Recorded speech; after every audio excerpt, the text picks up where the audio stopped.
man kay bu ma sañoon ca date bu njëkk ba lañ koy def ñëpp xam fi élection reportée c'est-à-dire que même avec citoyen lambda bi aussi war nañu ñu amal trouver des élection moyens même mu am campagne électorale boo xamante ni mën na nekk à travers des respect distanciation barrières yeeg yooyu war nañu mën a trouver ay formule dem ci campagne boo xam ne aussi du menacer sécurité ak santé nit ñi yooyu yëpp lu ñuy waxtaanee la pour teg ko les report moom léegi sànq yi ñu ngi doon wax 1 million et quelques yi nga xamante ne nii war nañu bindu te nga lim fi ay rëq-rëq yi nga xamante ne nii xëy na mën na leen andil gàllankoor ci ñu bañ a bind ci yooyu les listes électorales ban jeexital la mën a def ci ku binduwul en tout cas ci li yooyu les listes électorales ci processus yu ñu jëm. ak ku binduwul. kay doo mën a nekk électeur. doo mën duñ la mën a fal. xam nga ku léegi moom pour nga. est-ce que Sénégal jotul mu weesu étape yu ni mel c'est-à-dire ñuy toog war a def révision liste électorale ñu naan ñii war nañu bindu ñii am nañu jafe-jafe pour bindu wala teg nañu ay mécanismes yi nga xam ne xëy na bu leen maanaam bu leen dabee bindu ci liste électorale yooyu dina jafe. Sénégal li ñu war a weesu ci élection moo bari. gis nga dañu war a weesu chaque fois ñuy jëm élection. ñu ne dañuy waxtaan. fichier bi baax na fichier bi baaxul. dañuy évaluer regarde temps bi ñu perdre yëpp ci ne dañuy def audit du fichier. qu'est-ce que lan la jur. dara tous. d'accord xaalis bu yàqu la du tere dañu auditer fichier ba pare. d'accord ñu teg ci pare bu ñu sax ñu def redécoupage. redécoupage mooy laalaat fichier bi complètement. xanaa dañ koy auditer waat kon chaque semaine. d'accord donc pour moi dañu war a weesu.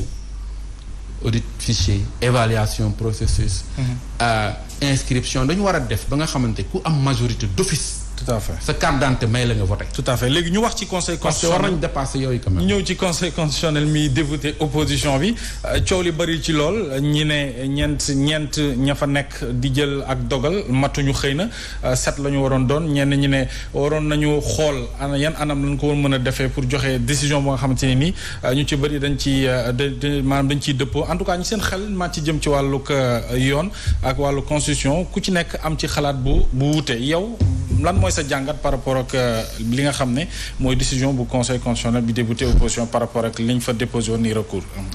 dama jàpp ne conseil constitutionnel.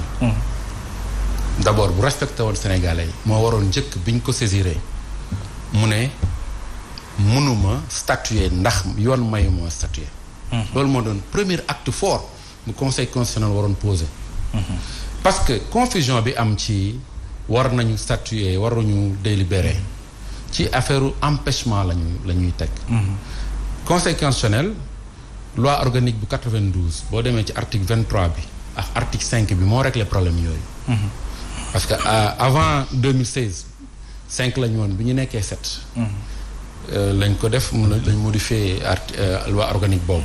mais boo demee ci article 23 bi dafa wax ne. le conseil constitutionnel ne peut se réunir ne peut délibérer qu'en présence de ses membres. Ne peut délibérer qu'en présence de ses membres article 23.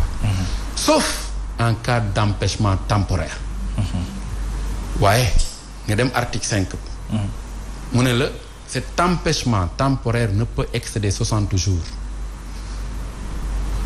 donc bu loolu amee. le membre concerné. L'intéressé est remplacé et démis de ses fonctions. Alors fii lan moo am fii amul sax empêchement temporaire benn. parce que empêchement temporaire moo koo xam ne membre la ba léegi. mais peut-être voyagé na. wala feebar na ci 2 mois yi ñu xool mais fii amul empêchement temporaire ñooñu dañu nekkatul membre kenn may ndaw si décédé. ma bu sa jaw faar kooku mu nekkatul membre kooku du empêchement temporaire empêchement définitif la. donc même booy jël ko les choses à la lettre. kooku dootul membre fi mu tëdd mënatu fa jug yàlla na ko yàlla yërëm. donc amul sax empêchement temporaire kooku empêchement définitif la nga jël ñeneen ñaar ñi ñooñu seen mandat dafa jeex donc du empêchement. empêchement définitif la dañu nekkatul membre sax. parce que booy jël sax ay empêchement temporaire définitif mën nga ne ba léegi membre lañ dafa am mais duñu membre léegi parce que seen mandat jeex na. donc léegi. ce qu'il y a mooy le conseil s'est retrouvé avec 4 membres. donc loolu mooy réel parce que booy xool dañu koy woo effectif théorique bi mën nañ ne 6 la parce que kële gaañu na. mais effectif réel bi c'est 4 parce que ñaar ñee dootuñu membre. et qu'il ne peut pas statuer ci 4 membres yooyu. non mënuñu parce que dafa ne le conseil ne peut délibérer qu'en présence de tous ses membres. mais ñu soutenir maanaam ci fat wolof mooy. conseil constitutionnel. mënul jël ndogal que bu dul membre am yëpp teew nañ. mais ñu soutenir le waaye mu ne sauf. mais parce que contraire bi mooy dañu dugg ci ndër gi stress naan empêchement temporaire du empêchement définitif. loolu di wax ne mus na fi dal Kéba Mbaye mu amoon empêchement mais empêchement temporaire Kéba Mbaye mais membre la ba léegi parce que weesul un mois. te temporaire la parce que mu ngi dund benn ba pare il est encore membre. mais boo jëlee ñett ñii kenn ki yàlla da ko fi jëlee. donc mënul wax empêchement temporaire. empêchement définitif la. fi mu tëdd mënatu fa jig donc kooku nekkul membre conseil. ñeneen ñaar ñi mënuñu ne empêchement temporaire la parce que yàlla du def ba ñu ñëwaat. seen mandat dafa jeex donc empêchement définitif donc li waroon mooy. nit ñi bu ñu bëggee conseiller président yi bu ñu ko bëggee aider. waruñu ko di dugal ci ay empêchement temporaire empêchement définitif Sénégal ñaata nit ñoo fi am. profilu remplacer ñett ñooñu. nañu waxante dëkk bu am 12 millions de Sénégalais. lu am 50 personnes ñu mën a remplacer 3 yooyu. mais pourquoi ñuy dugal ci président même ci guuta googu. di ko wax ay empêchement temporaire empêchement définitif. ñaar ñi ay magistrat lañ. ñaata magistrat ñoo fi nekk yoo xam ne mën nañ leen remplacer. kenn ki muy Ndiaw Diouf professeur d'université la. ñaata professeur d'université yu am profil parce que il faut 20 ans d'expérience nga nekk juriste. mais en commençant professeur Demba Sy professeur Ibrahima Ly professeur Babacar Gueye y en a tellement de professeurs yu mën a remplacer le professeur Ndiaw Diouf. mais donc quel est le problème ba mënuñu leen remplacer loolu yëpp dugal ci président wala aussi moom mu nangu ko ci ay futilités yoo xam ne nii. rien ne peut le justifier. li tax conseil bi bañul c'est-à-dire que est-ce que le conseil aussi waru woon bañ a statuer. moom laa la conseil bi tamit ñu remplir est-ce que Sénégal ragalul aussi jël décision boo xamante ne du ànd wala bëgg-bëggu président de la République. moom laa la ma ne conseil bi aussi bu respecté woon Sénégalais yi bu ñu ko saisiree moo waroon rappeler président ne que vous êtes le garant de la constitution article 52 de la constitution mooy def président le garant des institutions moo waroon def réaction yónnee ko président ne ko. ñun saisir nañu ci point bi mais mënuñu statuer mënuñu délibérer. foofu tamit problème mu personne la xam nga aussi parfois aussi li ñuy wax juge yi aussi mën nañ leen jox ay prérogatives ay doole mais boo bëggul utiliser sa doole tamit lan lay tekki nit ñi dañu war a gëm yàlla xam ne fii lépp fii jeex du dëgg. teg la yow 6 ans nga am non renouvelable un membre du conseil.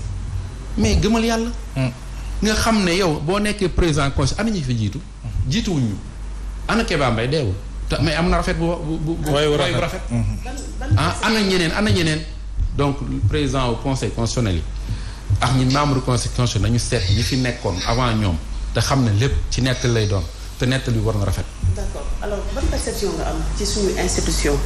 ci jamono joo xamante ne nii ñu ngi woo askan wi ñu respecter nos institutions ci jamono joo xamante ne nii am na ay institutions yoo xamante ne dañu bloqué parce que ñu ngi wax les conseils constitutionnels mais tamit juge Samba Sall ba mu décédé ba léegi si amu ko remplacer. mais des fois dama ne y a une faille bu grave bu am fu mu toll nii. mais du foofu rek jëmal Sénat tey Sénat ndogal yi muy def yëpp dara baaxu ci Sénat parce que moitié bi yëpp war nañu leen changer c'est-à-dire que da ngay jël institution yi ñuy def ci ay mag bu ñu ci defee ay mag baax na mais seen mandat bu jeex dañ leen war a soppi parce que boo leen soppiwul da ngay créer benn précarité benn dépendance. day tax ñoom dañuy nekk benn situation de faiblesse. tey nga jël président Sénat wala membre Sénat mandat am jeex nga war ko remplacer ko bu gisee sax lu baaxul dina ko ragal wax pour nga fàttali la boppam nga war ko changer. pour conseil constitutionnel même chose. nekk fa ñu lay fay sa mandat jeex ak la deretu askan bi la pour man. donc tey jii dama ab jàpp ne. même ñi nekk conseil constitutionnel. ñoo war a jël seen responsabilité.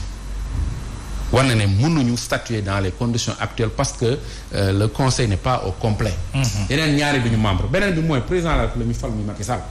moom la article 52 constitution bi jox mu nekk le garant de nos institutions le garant de la constitution le gardien de la constitution. moom tamit war na. xam ne li mu doxal ci mbirum conseil constitutionnel du dëgg du yoon ndaxte day mel ni moom tey bu fi jóge woon ñaanuma ko yàlla mais conseil constitutionnel moo war a constater empêchement am. mais finalement donc nul n'est indispensable tey même moom bu fi jógoon le lendemain président assemblée nationale moo koy remplacer donc pourquoi jaabu 3 personnes soit fut-elle des ay magistrats wala professeur d'université ban niveau de la ñu toll ba mën a indispensable ba waruñu leen mën a remplacer depuis kii décédé ça fait 6 mois. bien sûr 6 mois. bien sûr mënuñu ko remplacer.